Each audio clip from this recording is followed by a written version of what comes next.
Once upon a time, in the beautiful city of Enugu, lived a very wealthy man who lived in his mansion with his beautiful wife and daughter.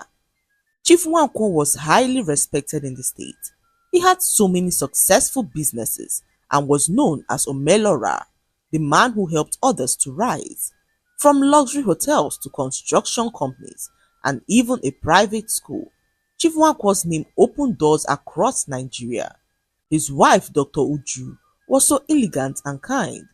She was a philanthropist, known for her grace and generosity, which extended far beyond her community. Their daughter Chimamanda was an 18-year-old young woman who was not only beautiful but intelligent.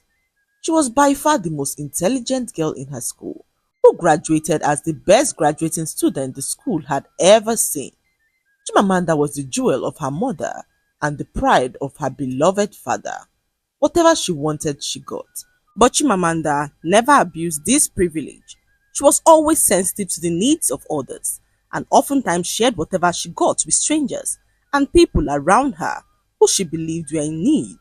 However, standing in the corner of the mansion was their maid Oluchi, who had lived with them for over 20 years. Oluchi was there before Chimamanda was born.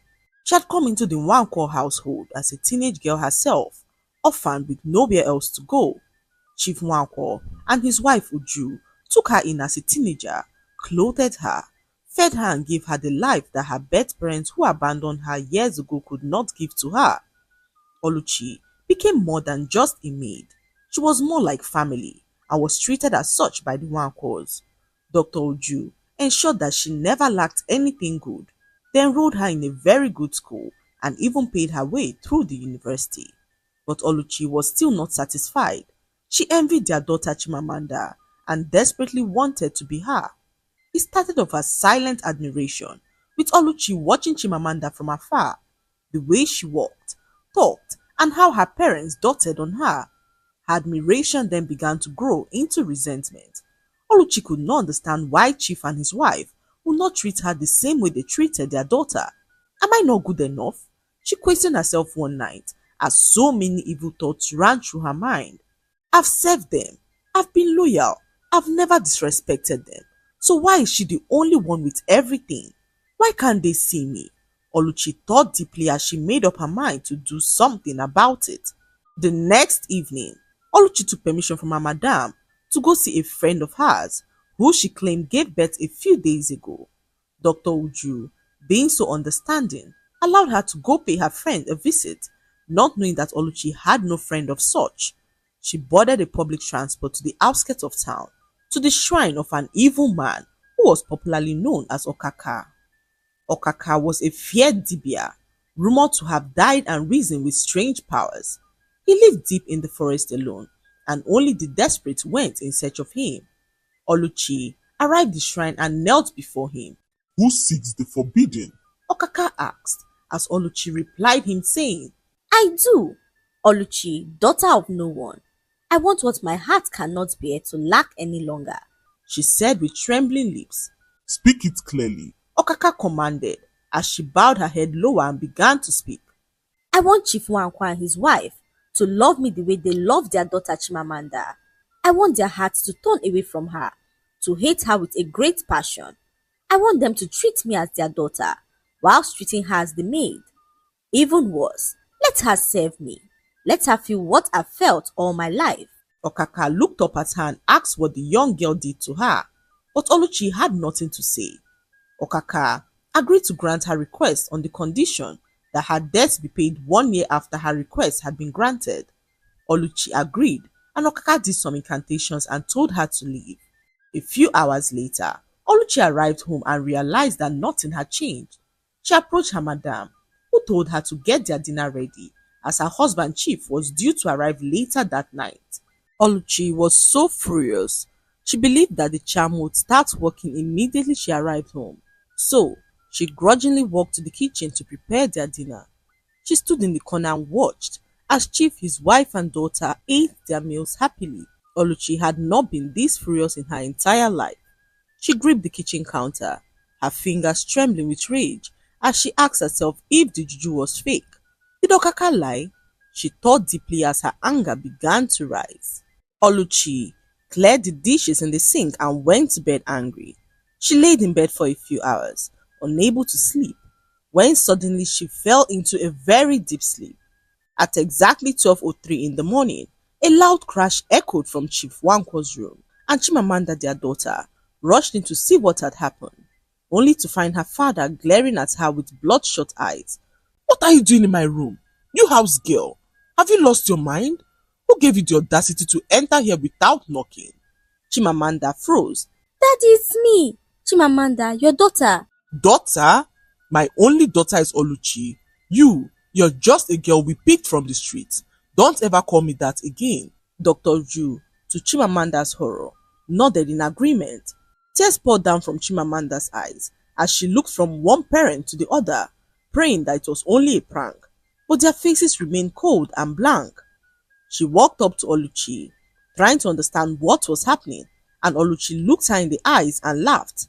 You haven't seen anything yet, Oluchi said to Chimamanda, who she threatened to send out of the house if she refuses to comply with her wishes.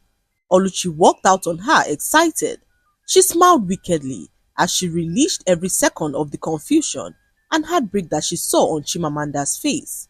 Everything had finally changed, and Oluchi could not wait to enjoy all the privileges that Chimamanda had once enjoyed. From that day on, the Wankwo family never remained the same again. Oluchi the maid became the golden child of the family, while Chimamanda, their only daughter, became a maid in her own father's house. She was forced to do all the things that Oluchi had once done. She washed the floors, scrubbed the toilets, and served food to Oluchi, who now sat at the head of the dining table, basking in her stolen glory. Chief Wankwo now called Oluchi my princess, and Dr. Oju would hug her tightly each morning, telling her how proud she was to be her mother. Meanwhile, Chimamanda, the girl once celebrated with newspaper articles and scholarship offers, was now referred to as the help. Whenever she tried to speak the truth, she was silenced with a slap or a sharp warning by her parents that she would be thrown out of the house if she dared to refer to herself as their daughter. If not for Oluchi's compassion, we would have thrown you out of this house a long time ago, they said to their daughter Chimamanda, whose heart broke to see her mother and father treating her in such a condescending way. The entire household now saw her as the maid, whilst Oluchi was now treated as their daughter. She spared no opportunity to show Chimamanda how much she hated her, and Chimamanda could not revolt as she feared being kicked out of her father's mansion. So she endured and did everything that Oluchi asked her to do, hoping that one day her parents would come back to their senses and see her as their daughter.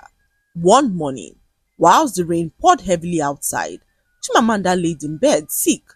The events of the past few days were now taking a toll on her health as Chimamanda laid in bed. Oluchi woke up from sleep to realize that Chimamanda was still in bed in the maid's room. Filled with extreme anger, she marched to the room and found her asleep on the bed. Oluchi dragged her out of bed by her hair. So you now sleep like a queen? Eh? Lazy pig. Get up. Oluchi screamed, yanking Chimamanda to the cold tiled floor. Chimamanda winced in pain, her fevered body trembling, her throat too dry to speak. Please, I'm not feeling well, she whispered weakly, but Oluchi wasn't listening. Not feeling well? In this house? With all the free food you're eating? Stand up now, or I'll pour boiling water on you. Before Chimamanda could gather herself, Oluchi dragged her by the arm out of the room and shoved her towards the back garden, where the rain poured mercilessly. The thunder roared as Oluchi forced Chimamanda to her knees, right in the open compound, beneath the pelting storm. Kneel down here and raise your hands, Chimamanda gasped. Please, I'm sick. I beg you, please. But Oluchi spat on the ground beside her and hissed, This is where you belong. Felt like you doesn't deserve shelter. She turned around and walked back into the house soaked, but smiling from ear to ear as she caught sight of Mr. and Mrs. Wankwo, who were seated at the table, enjoying their hot pap and akara, while the rain pounded on the glass windows of their grand mansion. Oluchi approached casually.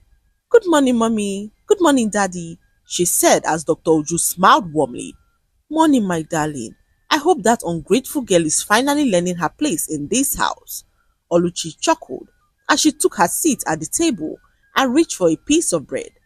She's outside, kneeling under the rain. I caught her sleeping when she was supposed to be cleaning. Chief Wanko grunted, not even blinking. That's what she deserves. We've been too lenient with her for all these years. I think it's high time we set boundaries so she doesn't get any ideas in her head. Exactly. His wife, Dr. Uju, added, let her kneel there until she knows that she's not part of this family. Hours later, Oluchi led Chimamanda back into the house. She was soaked to the bones, but Oluchi did not care. She ordered her to clear up the table and wash all the dishes in the kitchen, warning that if she saw a drop of water on the floor, Chimamanda would sleep in the dog cage. Chimamanda forced herself into the kitchen and began to clean. She could not risk sleeping in the dog cage and knew that she had to do everything possible to avoid it. In that moment, Chimamanda felt a liquid substance trickle down her laps. Her monthly visitor had just come knocking, and Chimamanda had to rush to her room to wear a pad. As she stood there, Oluchi pushed open her door angrily and snatched the pads from her hands. Chimamanda stood there and watched as Oluchi seized all the pads that she had in the house, forcing her to use rags and old newspapers to prevent the blood from leaking and staining her dress. But Oluchi was not done humiliating her. She smeared red paint on Chief Nwankwo's favorite chair in the house, claiming that Chimamanda stained the chair with her filthy blood. Chief Nwankwo, on seeing this, yelled out angrily at his daughter, "You filthy pig! How dare you sit on my favorite chair and stain it with your blood? Have you no fear?" he asked Chimamanda, who he slapped across the face angrily. Chimamanda stood there broken. She could not believe that her father would ever slap her across the face. This was the first time that her father was ever laying a finger on her, and Chimamanda could not believe the hatred that she saw in his eyes. All the love that her father once had for her had vanished, and Chimamanda did not know what to do. She decided to approach her mother, hoping that she would feel something for her, but all that her mother showed her was complete hatred. The next day, Chimamanda stood in the corner and watched as her parents bought Oluchi some gifts: perfumes, handbags, shoes, and even the latest phone that Chimamanda had been begging them to buy for her. Chimamanda's heart sank at the sight of this. The same phone which she had begged her parents for months, the same one her parents had said was too expensive for her, was now being unwrapped by Oluchi, her maid, who screamed out in joy like a pampered princess. Mommy, Daddy, thank you so much, Oluchi said, hugging Dr. Uju, who laughed and kissed her on the cheek. You deserve more, my darling, Dr. Uju said lovingly to Oluchi, who smiled at Chimamanda, seeing all the pain in her eyes. Months passed, and Oluchi continued to make Chimamanda's life a living hell. She took over her life completely, wearing her clothes, using her room, attending events with Chief and his wife, who introduced her to people as their daughter. People who knew Chimamanda were confused to see them referring to their maid as their daughter. However, no one dared to question them, knowing how nicely they treated Oluchi for all these years, until Oluchi did something that made everyone question what was really going on. This was almost a year later. Oluchi posted a video online to humiliate Chimamanda. It was a video of Chimamanda bleeding through her dress while scrubbing the kitchen floor in tears. Oluchi posted it anonymously on a gossip blog with a cruel caption that read, "Rich families made disgust entire house with filth." What Oluchi did not know was that in her desperation to humiliate Chimamanda, she made a terrible mistake that she could not undo. In the corner of the video, next to the kitchen window, was a photo frame with a picture of Chief Nwankwo, his wife and daughter Chimamanda, and not Oluchi. Within hours, the video exploded on social media, sparking conversations about the maid who turned her boss's daughter to a maid. Questions began to pour in, and they came in fast and loud. Why is the real daughter on the floor while the maid films her? Is this abuse? Who is Oluchi, and why is she calling herself their daughter? Where is Chimamanda Nwankwo? The internet did not rest. Bloggers dug up old pictures of Chimamanda and her parents, side-by-side comparisons showing that the girl in the viral video was indeed their daughter Chimamanda. No one could doubt that something was definitely wrong. The video, got to the hands of Nenye, who was so shocked to see her best friend being treated like a maid. Nenye was Chimamanda's best friend, who left the country a few months ago. She had always been in touch with Chimamanda till one morning when she tried her number and realized that it was switched off. She did all she could to reach her, but nothing she did worked. What Nenye did not know was that Oluchi had turned Chimamanda to a maid. Nenye knew Oluchi so well and was shocked to see her treating Chimamanda in such a terrible way. She returned home and could not take her mind off all that had happened. Oluchi did not care about the media outburst. If anything, she was happy to be popular as her social media pages blew up overnight. All the blogs were talking about her and her pictures were plastered on several social media pages. Whenever she went out, people recognized her, and this made her so happy until one fateful night when everything changed. Oluchi had just finished shopping for some new shoes and bags. Chief Nwankwo sent her a huge amount of money to go change her wardrobe, and Oluchi could not keep calm about it. She was now popular and saw a need to post her life on social media to draw more traffic to her page. So she kept posting and posting, updating everyone about her shopping experience. Once she was done shopping, she got into her car and began to drive back home. On her way, she noticed that a car was now trailing her. At first, she thought it was a coincidence, so she switched lanes and realized that the car followed. Oluchi turned into a street, hoping to lose the car, but to her greatest surprise, the car followed her into the same street. Panic began to rise in her chest as Oluchi gripped the steering wheel tighter and began to accelerate, weaving her way through traffic with reckless abandon. The trailing car remained glued to her tail, its headlights flashing continuously through her rearview mirror. No, no, not today, she screamed, stepping harder on the accelerator. She flew past several intersections, ignoring traffic lights, and nearly hitting two pedestrians as she swerved violently to the left. But luck was not on her side as she collided with a truck, which was also moving at a ridiculous speed. Oluchi screamed as her car spun out of control, her tires screeching as the car flipped over and hit a tree. Everything went black in that moment as Oluchi was rushed to a nearby hospital. News of the accident reached the ears of Chief and his wife, who rushed to the hospital to see Oluchi, their maid, who they believed was their daughter. But the moment they stepped into the ICU and laid eyes on her, something strange fell off their eyes.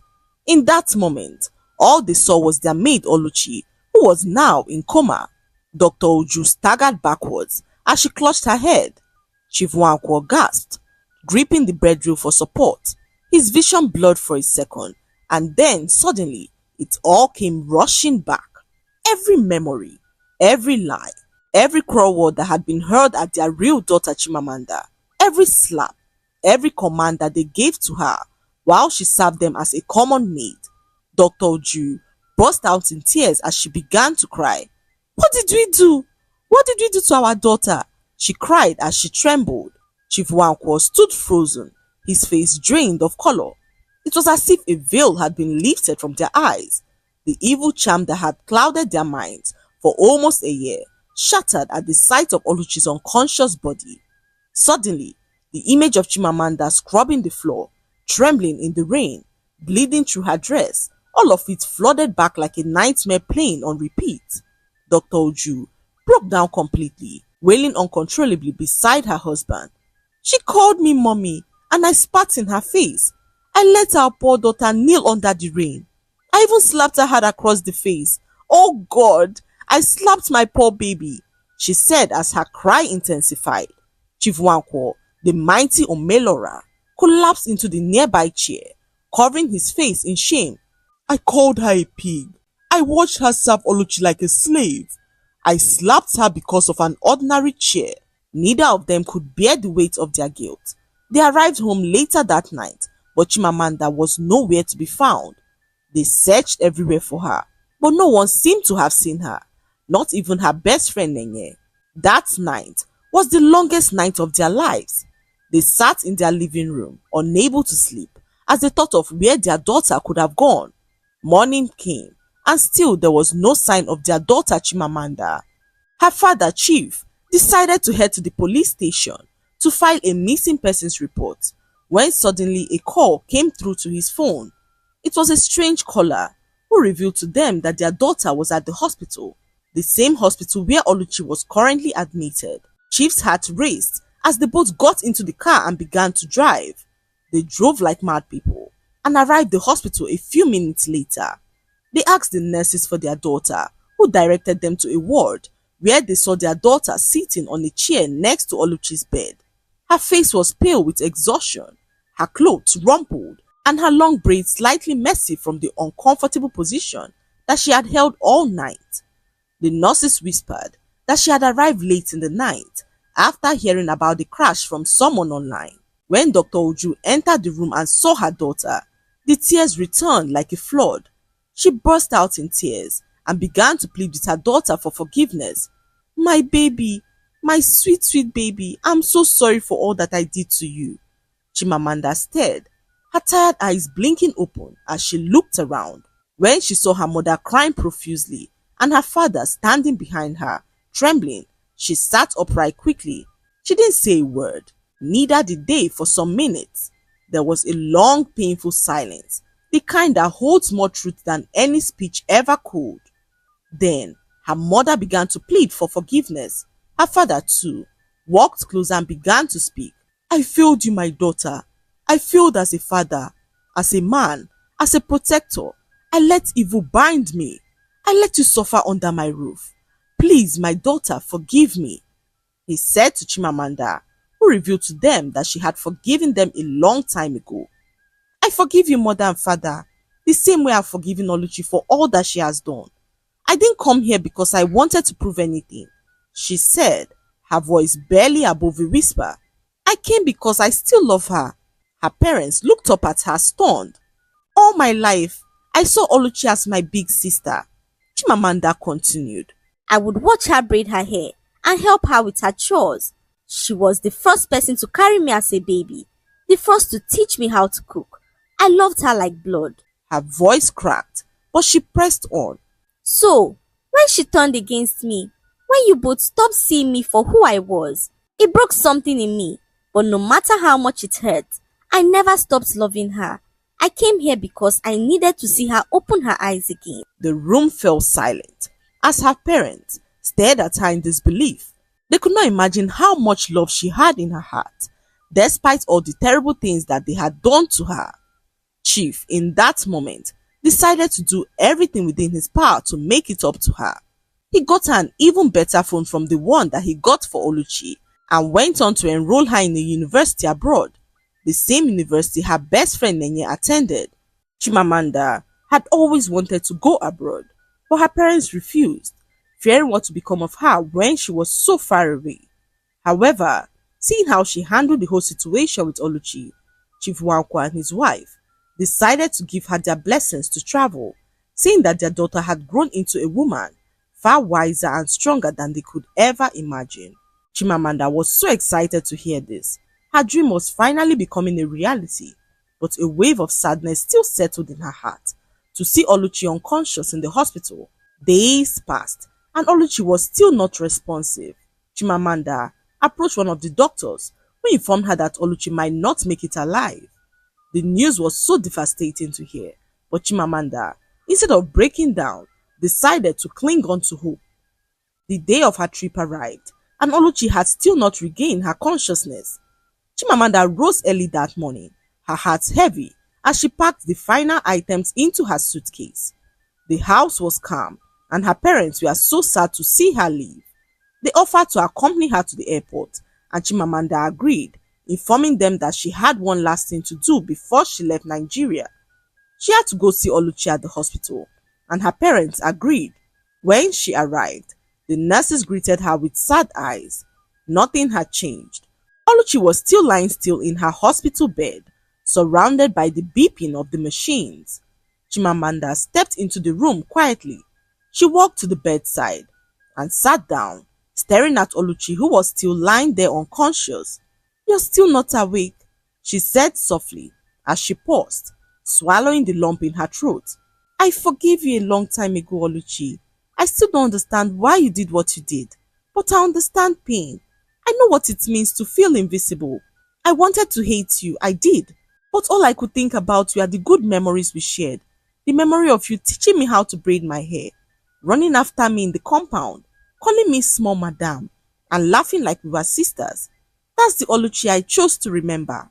I hope that if you ever wake up, you'll be free, free from jealousy and pain.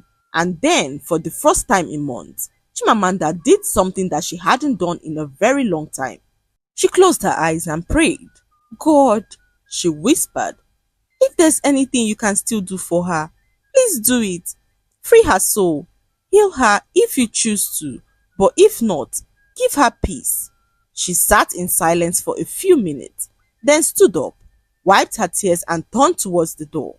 She didn't look back, as her parents were waiting in the car to drive her to the airport. As she approached the airport gate, her phone began to ring. Chimamanda glanced at the screen and noticed that it was an unknown number. Hello? A weak, trembling voice came through. Chimamanda. Chimamanda stopped walking. Oluchi, she whispered. I'm awake. I heard your prayer. I don't know how, but I was trapped somewhere dark. It was in Okaka's shrine. I was a prisoner, but your voice, your forgiveness, it pulled me out. Chimamanda's eyes widened as she listened. I'm so sorry, Chimamanda, Oluchi sobbed, for everything, for the lies, for the cruelty, for trying to take your life away through diabolical means. I'm so sorry, Chimamanda, she said as she pleaded for her forgiveness. Tears streamed down Chimamanda's cheek as she closed her eyes and assured Oluchi that she had forgiven her. A long silence lingered between them, filled only by quiet tears on both sides of the line. When the call finally ended, Chimamanda stood and walked towards the boarding gate, lighter, freer, no longer carrying the weight of what had been done to her. Back in Enugu, however, Chief Nwankwo and his wife took full responsibility for Oluchi's care. Despite everything, they could not abandon her in her most broken moment. Oluchi remained in the house, now blind and paralyzed. Her once proud voice had now grown soft, and her arrogance was now replaced by quiet humility. Each day, she asked for forgiveness, not just from the Nwankwos, but from herself. She lived the rest of her life in quiet reflection, never forgetting the mercy that Chimamanda had shown to her. And far away, in a snowy corner of the world, Chimamanda studied hard, with her friend Nenye by her side. She thrived and blossomed, and her light shone even brighter than before. The scars remained, but so did her strength. And whenever anyone asked her how she became so wise at such a young age, Chimamanda would smile and say to them, I learned early that love has the power to break even the strongest curse. The lesson to be learned from this story is that the heart that forgives is far stronger than the one that seeks revenge. Oluchi had everything she needed to thrive, but her bitterness blinded her to her blessings and led her to destroy herself. Chimamanda, on the other hand, endured unimaginable pain but never lost her humanity. Her love and prayers broke a powerful curse, proving that even in the face of betrayal, kindness and mercy hold the power to heal, restore and transform. I hope you enjoyed the story.